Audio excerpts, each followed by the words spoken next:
L'une des raisons pour laquelle l'entrepreneuriat en général et féminin en particulier ne prend toujours pas entièrement corps en République du Congo, ce sont les taxes à outrance qui sont parfois infligées aux entrepreneurs et porteurs de projets. Des pratiques mises à nu aux Assises nationales de l'entrepreneuriat au Congo qui se sont déroulées du 16 au 17 mars 2022. Aujourd'hui, on a parlé de taxes.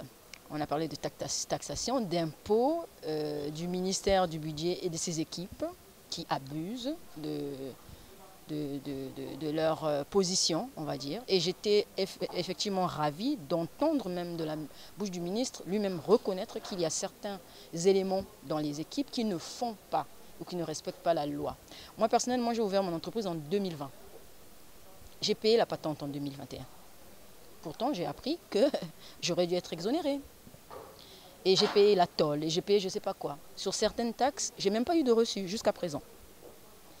Apparemment, c'était au moment où il y avait eu un débat entre la Banque postale et le Trésor. Donc, ils refusaient d'émettre des reçus ou je ne sais pas. Bref, il y a un micmac bizarre. Mais c'est heureux que le problème soit dévoilé publiquement. Parce qu'à partir du moment où tout le monde est au courant, je pense que maintenant, on va s'atteler à résoudre le problème de manière définitive. Mais c'est ça. Et ensuite, le fait que le ministre ait annoncé que la collecte, normalement, des taxes doit se faire électroniquement ou du moins sur des moyens de paiement contrôlés ou sur des comptes directement liés au trésor public, ça c'est une bonne chose. À la différence des précédentes, la troisième édition des ANEC a consacré son ossature à l'entrepreneuriat féminin. Une manière aussi pour le gouvernement de promouvoir toute initiative de la femme entrepreneur en pensant en même temps à l'amélioration de l'écosystème des PME au niveau national. L'objectif est de permettre aux acteurs concernés d'exercer avec plénitude leurs activités. Il m'est agréable de prendre acte des conclusions des Assises nationales de l'entrepreneuriat au Congo, édition 2022. Je me réjouis sincèrement des résultats auxquels nos travaux ont abouti. Pour ma part, j'ai retenu les principales recommandations ci-après.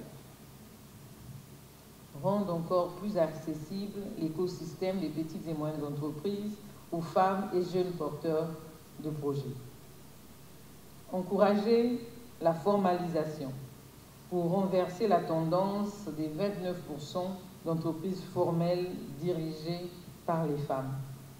Former et structurer les femmes rurales en groupement pour une intégration progressive et adaptée dans l'économie formelle. Mettre en œuvre des modèles de financement innovants et adaptés aux activités génératrices de revenus des acteurs du secteur informel en général et des femmes en particulier.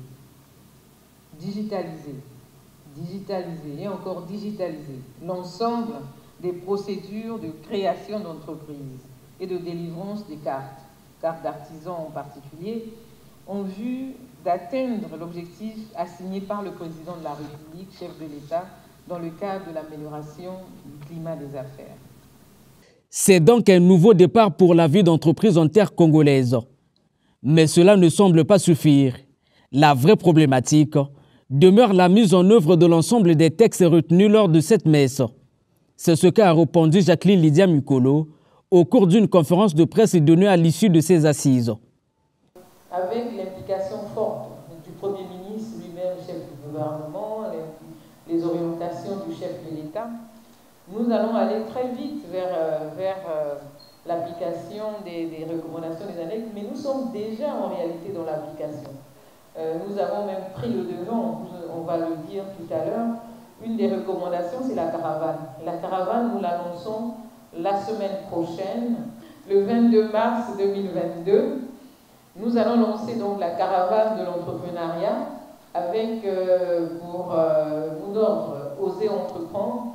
Et la caravane de l'entrepreneuriat s'adresse aux jeunes de 18 à 40 ans qui n'osent pas entreprendre, qui pensent que l'entrepreneuriat c'est pour les autres, c'est pas pour eux. Mais on va leur démontrer, on va leur prouver que l'entrepreneuriat les concerne et on va aller les chercher là où ils sont. Après la tenue reçue des ANEC 2022, le cap est désormais mis sur la prochaine édition, celle qui devrait servir de témoignage aux nouvelles résolutions prises.